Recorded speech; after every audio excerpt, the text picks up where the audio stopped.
jemaah JSL yang mudah-mudahan kita senantiasa dalam lindungan Allah Subhanahu wa Ta'ala. Puji syukur adalah milik Allah. Tiada daya dan upaya tanpa pertolongan Allah Subhanahu wa Ta'ala. Kita diberikan kesehatan, rezeki, sehat walafiat, semua datang dari Allah Subhanahu wa Ta'ala. Oleh karena itu, kesehatan yang telah Allah berikan, rezeki yang telah Allah berikan, kita gunakan kepada itu beribadah kepada Allah Subhanahu wa Ta'ala. Sallallahu alaihi wasallam hanyalah kepada baginda Nabi Muhammad sallallahu alaihi wasallam. Hidup jamaah JSL yang mudah-mudahan senantiasa dalam lindungan Allah Subhanahu wa Ta'ala. Waktu subuh ini adalah waktu yang sangat istimewa. Kenapa bisa dikatakan istimewa? Karena pertama, barang siapa orang yang melaksanakan sholat subuh berjamaah di dalam masjid, maka saat itu, waktu itu Allah Subhanahu wa Ta'ala sedang menjaga, memberikan penjagaan bagi diri. Maka siapa orang yang ingin dijaga oleh Allah Subhanahu wa Ta'ala, jangan tinggalkan sholat subuh berjamaah di masjid. Ketika kita sedang gundah, galau, sedang keki, banyak masalah, sedang pusing, kuncinya hanya satu, sholat subuh berjamaah di masjid yang jamaah. Insya Allah. Yang kedua, ternyata ada keistimewaan khusus Pak di waktu subuh, wajib khusus di pagi hari. Apa keistimewaannya? Ternyata setiap pagi Rasulullah mendoakan umatnya. Rasulullah mendoakan kita, Allahumma barik li ummati fi bukhuri. Ya Allah, berkalilah umatku di pagi hari. Siapa yang mendoakan? Rasulullah SAW. Kalau yang doakan oleh langsung Rasulullah, otomatis doanya langsung dijawab oleh Allah Subhanahu wa Ta'ala. Amin ya Allah ya Rabbal. Maka barang siapa yang pagi harinya melakukan kebaikan, melakukan keimanan dan ketakwaan kepada Allah, adalah orang-orang yang beriman yang senantiasa diberikan keberkahan oleh Allah Subhanahu wa Ta'ala. Amin ya Allah ya Rabbal. Kita sudah mendengar Pak, kata orang tua kita kalau kita waktu kecil kita sering dibilangin, dan baru jangan kesiangan, takut rezekinya dipatok tetangga. Kalau dipatok orang kecil dipatok tetangga. Ternyata ini ada satu rahasia. Apa rahasianya? Ketika Allah memberikan rezeki kepada kita adalah di antara waktu fajar dan waktu syukur. Waktu tersebut kita gunakan dengan biasa masih tidur. Padahal di waktu antara fajar dan syukur Allah memberikan rezeki kepada hamba-Nya. Amin ya Allah ya Rabbal alamin. Maka sangat beruntunglah kita yang pagi hari ini kita bisa berkumpul melaksanakan sholat subuh berjamaah. Amin ya Allah ya Rabbal. Yang ketiga, subuh ini adalah pembeda antara orang yang beriman dan orang munafik. Kenapa dikatakan demikian? Jika semua orang tahu bagaimana pahalanya, ganjarannya sholat subuh berjamaah di masjid, maka semua orang datang berduyun-duyun datang ke masjid untuk sholat subuh berjamaah. Bahkan sambil langkah sekalipun. Ada satu kisah sahabat Rasulullah SAW bertanya kepada Rasulullah, wahai Rasulullah, apakah aku si buta ini boleh tidak sholat berjamaah di masjid? Apa kata Rasulullah? Hal sameta lita. Apakah kau tidak mendengarkan suara azan? Ya, jangan Rasulullah mendengarkan suara azan. Jika telinga masih mendengarkan suara azan, maka sebaiknya kami melaksanakan sholat subuh berjamaah di masjid. Maka beruntunglah kita yang pagi hari ini kita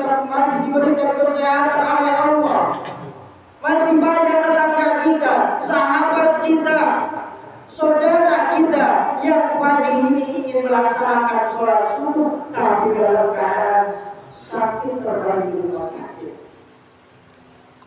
Belum tentu minggu depan, pekan depan kita masih bisa mengikuti kegiatan GSK.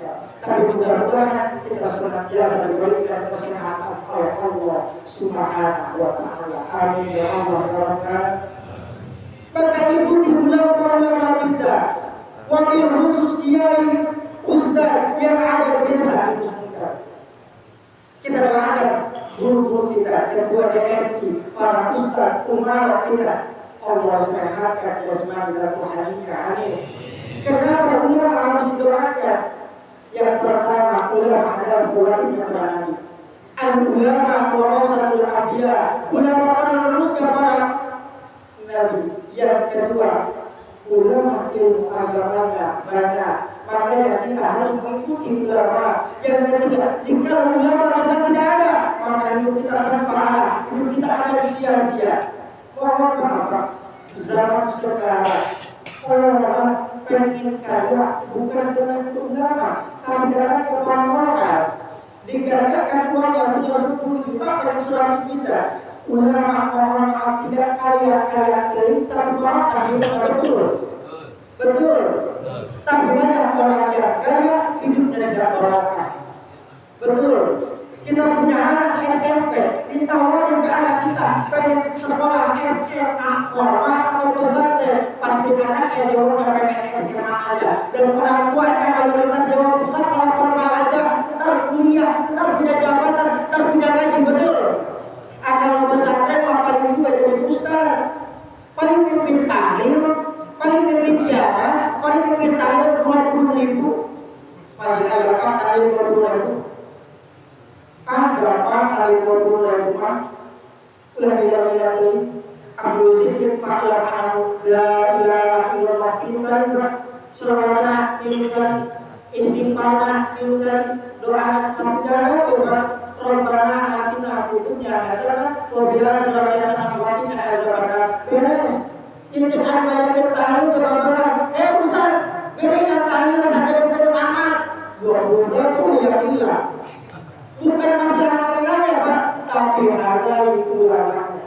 Karena ulama di zaman sekarang bukan orang ikuti, mendengarkan ulama, bukan mengikuti ulama, tapi banyak yang mengkritik ulama, betul.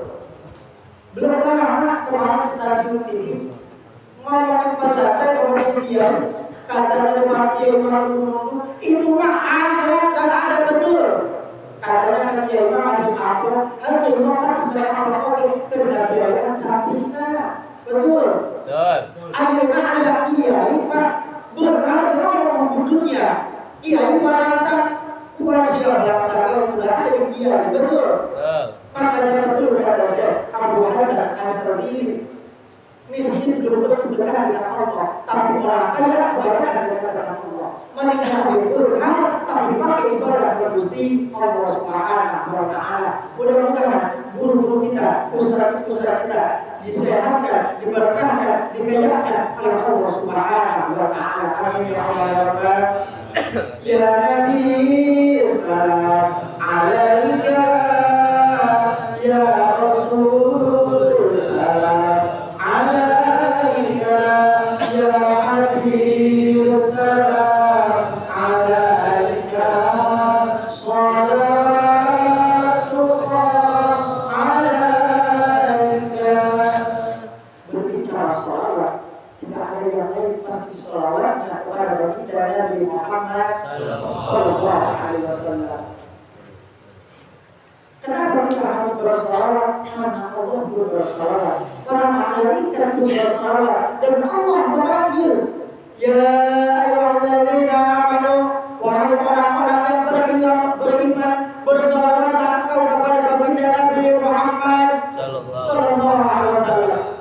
Tidak ada yang namanya selalu dipanggil, tidak ada namanya yang selalu disebut kecuali baginda Nabi Muhammad sallallahu alaihi wasallam. Tiap sholat disebut, ketika berdoa disebut, ketika sholat disebut, betul. Hanya baginda Nabi Muhammad sallallahu alaihi wasallam. Baginda Nabi diutus oleh Allah untuk menyempurnakan akhlak, bantuan menyempurnakan akhlak. Innama bu'istu li'utammima makarim al-akhlaq. Sesungguhnya aku diutus ke muka bumi ini untuk menyempurnakan akhlak. Zaman baheula zaman jahiliyah, nu ngaranna awewe hargana, anu ngaranna kabilah jeung kabilah pasea jeung pasea wae. Tapi datangna baginda Nabi, manusia mulia, manusia agung, bukan hanya dengan keluarganya, bukan hanya oleh istrinya, bukan hanya oleh sahabatnya, tapi orang-orang muslim itu Nabi dijuluki shadiqul amin, jujur terpercaya. Baginda Nabi orang yang jujur, tidak pernah berbohong. Karena ulang syukur terang kebalikan. Syukur terang. Baginda Nabi manusia biasa. Iya, baginda Nabi manusia biasa. Tapi masyarakat manusia biasa. Tapi bukan sembarang manusia. Ibarat baginda Nabi kita permata kalau kita berpikir. Yang namanya batu kerikil Pak, dititingkan, diambilkan, dimakankan, harganya. Tapi yang namanya intan permata, rakyat di Iran tapi dalam muda-muda ingin memilikinya, padahal bukan miliknya. Betul, betul, betul. Baginda Nabi menyempurnakan akhlak, baginda Nabi menyatukan umat, baginda Nabi menyatukan umat. Jangan kalah kabilah dan kabilah pasea. Ketika Abu Hajar Aswad ingin diletakkan ke tempat asalnya, ia antara kabilah pasea. Kabilah ia ain bagian ada yang kabilah ini. Jangan begini guna buat ya. Akhirnya sampai sepakat. Jika ada orang yang datang dari pintu sana, itu orang yang berhak diletakkan kembali Hajar Aswad ke tempat asalnya. Ternyata mengatakan siapa? Baginda Rasulullah Sallallahu Alaihi Wasallam. Mengatakan Muhammad berarti Muhammad berpantas meletakkan kembali Hajar Aswad tempat asal. Tapi baginda Nabi tidak pernah egois. Baginda Nabi tidak bertakdir sunnah. Sebagai Nabi Nawar diangkat ibadah Hajar Aswad kalubur. Karena kalubur dia sunnah. Pemimpin kabilah dipanggil. Mari ke sini pemimpin kabilah. Ceklan dia, kayak disuruh dia. Diangkat usahawana luar biasa. Geus arek nepi kana ijazah dengan Nabi luar biasa. Diterapkan dia di tempat asalnya luar biasa. Tapi mohon ayo nanti zaman ayo beda jaket, beda NSM, tapi malasnya betul. Sholat macam-macam maka nu penting kiblatna sama nabinya sama Qur'anna sama Tuhannya Gusti Allah sama beres. Betul. Dan Allah tidak melihat jadi mudah kita pakai imamah, jadi mudah pakai gamis, bapak pakai rokok, ada pakai batik, ada pakai roti. Allah tidak melihat wajah, tapi Allah melihat akhlaknya. Allah melihat ketaatannya kepada Allah Subhanahu wa Ta'ala. Mudah-mudahan kita bisa mengintrospeksi diri. Pagi hari ini kita hadir dalam keadaan sehat walafiat. Mudah-mudahan minggu depan, pekan depan kita kasih diberikan kesehatan oleh Allah sehingga bisa melaksanakan kegiatan yang luar biasa yang sholat subuh berjamaah dengan yang namanya JSR, jamaah subuh Yunus Tunggal. Mudah-mudahan semua masyarakat Yunus Tunggal dijadikan masyarakat yang agamis, cinta kepada ulama, mudah-mudahan hidup kita diberkahi oleh Allah Subhanahu wa Ta'ala. Semoga hajat kita dikabulkan oleh Allah Subhanahu wa Ta'ala. Allahumma qul dari haji ini sampai akhirnya Nabi Muhammad sallallahu alaihi wasallam dan ridhonya Allah Subhanahu wa Ta'ala. Mudah-mudahan tidak panjang lebar. Akhir kalam, wassalamualaikum warahmatullahi wabarakatuh.